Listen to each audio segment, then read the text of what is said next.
Welcome to the Austin Method, where we help you develop the skills of square dancing. This segment is called Behind the Scenes.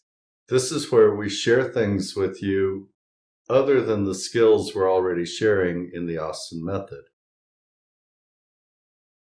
So, here's the deal. We've been lying to you. We've been lying to the whole world. Square dancing has not been honest. And you're probably here because of the big lie. Doesn't mean anybody lied to you, because many square dancers still believe the big lie. So if they told you, they may have told you with all sincerity. What is the big lie? The big lie is that square dancing is easy. So I'm probably going to get in a lot of trouble for telling you this. And the defenders will tell you that it's not a lie. If you can walk quickly while shaking hands, you can square dance. And they're right. The physical skills necessary to square dance make it easy. The problem is that's only a half-truth. Because before you can get there, you have to learn to square dance. And learning to square dance is hard. I'm sorry, but it's work, it's effort, it's challenging. It's just hard. You have a whole new vocabulary to learn. In fact, square dancing is vocabulary. It's nothing if not vocabulary. You have to learn the call name, you have to learn the definition of it. And not only do you have to learn it and learn the definition of the call, but you have to make it a skill so that within a second of hearing it, you start moving in the right direction, doing the right thing. And that's what makes it a skill. For decades, we took 30 weeks to teach people roughly 70 calls. Counting calls is difficult because there are variations and there are families of calls and whatnot. But we took roughly 30 weeks, the school year, from September to April, May, something like that, to teach people to square dance once a week. Well, that became inconvenient. People had more distractions. They had the internet. They had Little League. They had soccer. They had this, and this. And they just didn't want to commit to 30 weeks. So we took and compressed it and went down to 20 weeks. Do you think we taught people any better?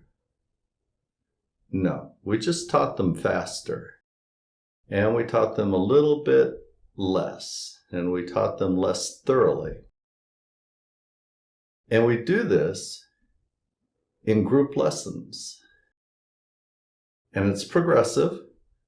So you have to be there every week.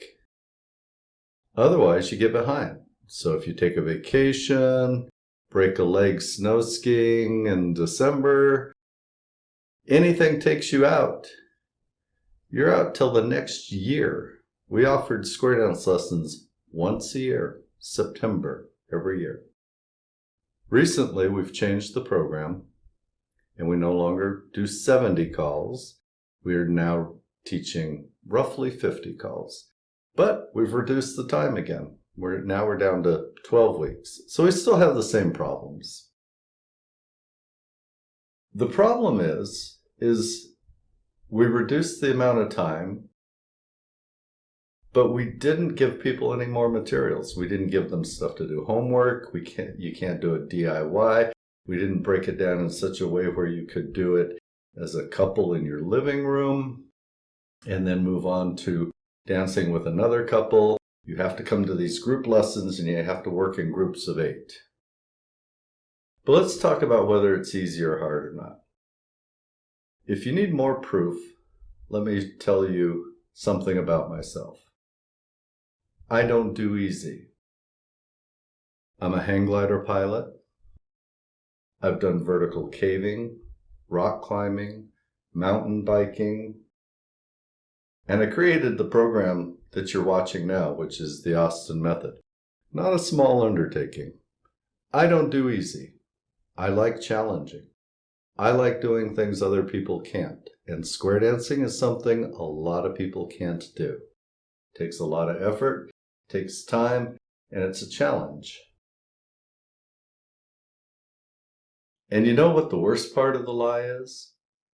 It's not that somebody lied to you. It's not that somebody broke your trust, because it really is a white lie, and it's a lie of omission. So the person that told you that it was easy might not have even thought it through. By the time they get done with lessons, it does seem easy to them. They forget the pain that they went through, as we all forget pain. Otherwise, nobody would ever have a second child, right?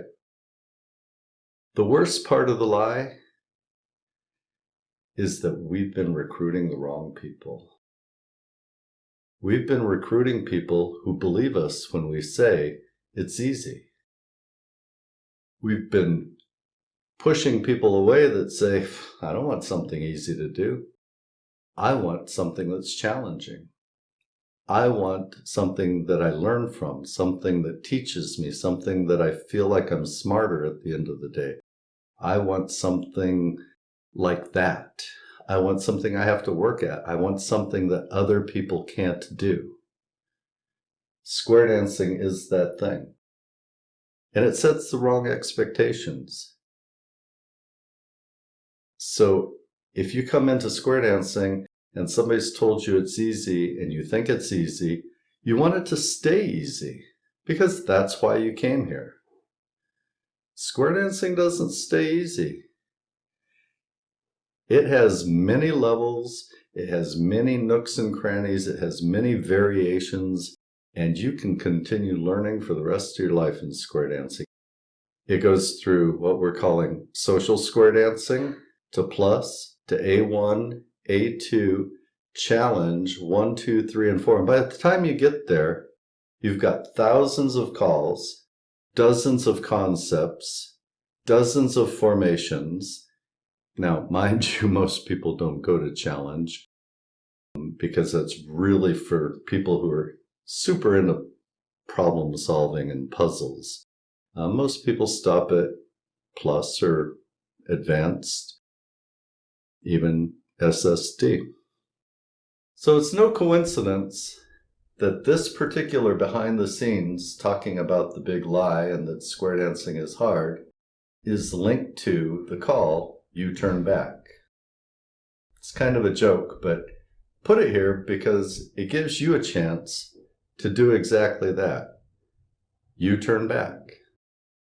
If you feel you've been lied to, if you're not feeling up to the challenge, if you don't like a challenge, if you're doing it because you thought it would be quick and easy, it might not be what you want to do.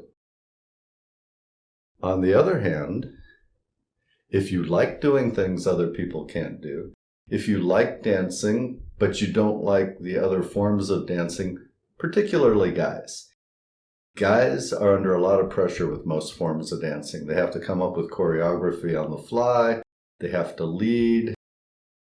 And they don't know that they were actually supposed to practice. And you can't practice with your guy friends. You know, girls can practice with girls and dance all day in their homes, but guys just can't do that. So dancing for guys, even if they want to, is difficult. Square dancing's a lot different. You've got somebody cueing you, telling you how to do the choreography. They've already worked out the flow. They've worked out the choreography. They've worked out the timing. All you have to do is know the vocabulary and be able to execute it with the skills we'll help you learn. If you stay, if you step up to the challenge, I guarantee that you will have the time of your life. Square dancing is a ton of fun. You'll make friends all over the world. You'll make friends instantly anywhere you go. It's just an incredibly welcoming experience, an incredibly inclusive experience. It takes 9 people to do a square dance, the caller and 8 people in a square every time. So it's a great way to make friends. It's a great way to get out of your house and do things. And the other thing is, knowing that it's hard will help you understand that you've really accomplished something. And it'll give you a greater sense of pride. Make sure to like and comment before you go. This is the way YouTube tells other people that you found this material engaging one way or the other. Comments are always appreciated. Likes and shares, of course, are much appreciated. And remember, however well-informed and carefully considered they may be, the opinions expressed here are solely my opinions and don't necessarily reflect the opinions of others involved in this production. Thank you for visiting the Austin Method. We hope to see you on the dance floor soon.